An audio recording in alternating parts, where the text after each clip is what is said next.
Okay, everybody, I'm so excited today because I am with Blake and Jackie, who are a team that works on Dark Matter. How you guys doing today? We're great. How you doing? Yeah, it's great. Thank you. Yeah, we just went through this immersive experience here in LA for Dark Matter. It was so cool, this activation. So you guys were involved with this, correct?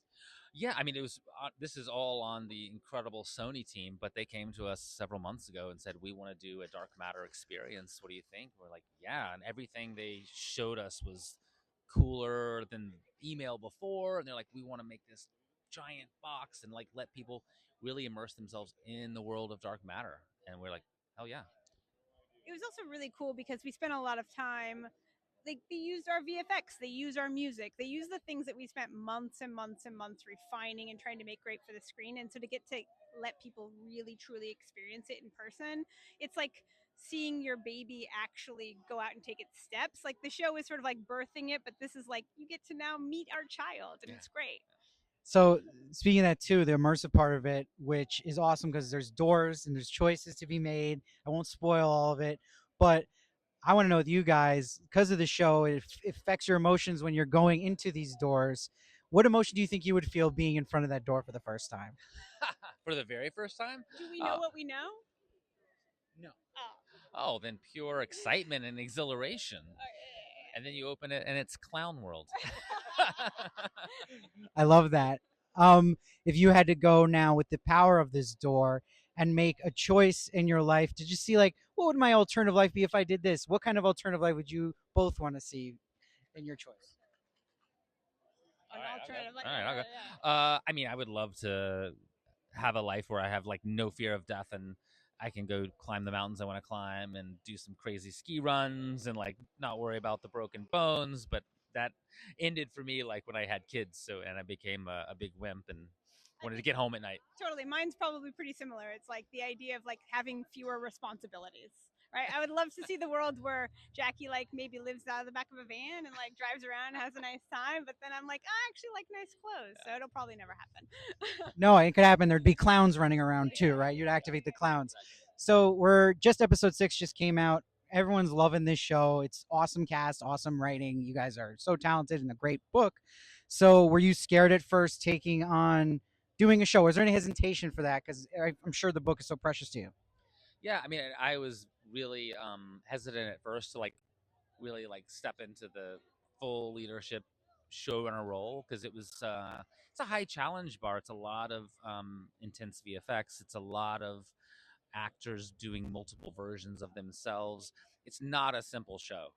Um, but then I thought, well, what I was really afraid of is someone else coming in and doing it. And like when I thought of those two doors, like one door they do it and it's amazing, and I'm like, why didn't I do that? Or they take it and worse, ruin it, which would have been heartbreaking. So nothing ventured, nothing gained. So for both of you, is there something from the book so far we've seen the show that you were most impressed with, like seeing that come to life? I probably was the most.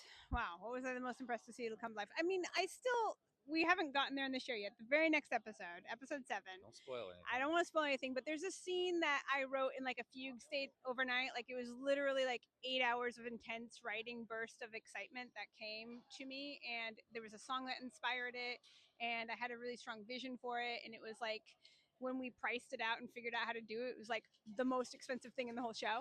And I was like, maybe we shouldn't do this. And then we ended up putting it together and we used the real song that inspired the original writing of it. And the actors gave it their all. And it turned out even better than I imagined it to be. And I don't want to say what it is, but it's one of the most beautiful things in the world is to have people working that hard for your vision and then to actually have it turn out. It's like, I don't think there's anything better than that. Who could ask for anything better creatively? That's gonna get people pumped for coming up. Looking forward to that. It's good fish. Wow. I just think the performances, honestly, really were extraordinary because none of it really matters without the performances and what Joel and Jennifer and Jimmy and Dio and Oaks and who am I forgetting? And Elise, of course. I mean, with like our main cast and Amanda Brugel, what they did was really incredible. They made a crazy sci-fi premise like really human, and I think that's the most impressive thing to me. Absolutely, and I love that in the writing. And I'm wondering too with the show that you'd see it on paper, the concepts, and people might get scared. Like, this is going to be complicated. It's going to be too intense. Was there anything you guys were conscious of with the writing that was like a standard or a rule you had to have for this show to make sure stay consistent? Grounded. We were always of the mind that it had like in every situation. These are incredible moments that our characters are going through. Like, what would real people do in these moments? How do you react if you think that the person you've been married to for 15 years or 16 years is not your husband? Like, how would you actually behave in that situation? So for us, it was always about: is this real? Is this how a real human being would respond to this insane situation?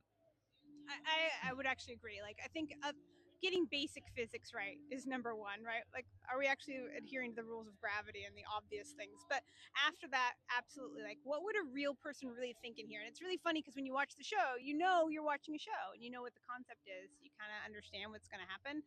But if you really step back and say, what would a really person think if their husband suddenly started acting weirdly? You wouldn't think he's not my husband. You'd think drug use. You know, you'd think all kinds of different things. And so, like, really playing with the idea of what a real person would do, I think, is the most important thing, because then it makes the whole thing so accessible. That's both great answers and shows how well thought this show is, and I think why people are loving it so much. And it's also a show that I feel like everyone can talk about on Reddit. Even though the book's out, I still think there's so many people who haven't read the book, and it brings them to the book from the show, which is great. So can you give us maybe any teasers for what's upcoming or something to get people excited, look forward to, anything? I mean, I'm biased, as we both are, but I mean, I think every episode from here on out is a banger. Ooh. Every episode is, I think, ends at a mic drop moment.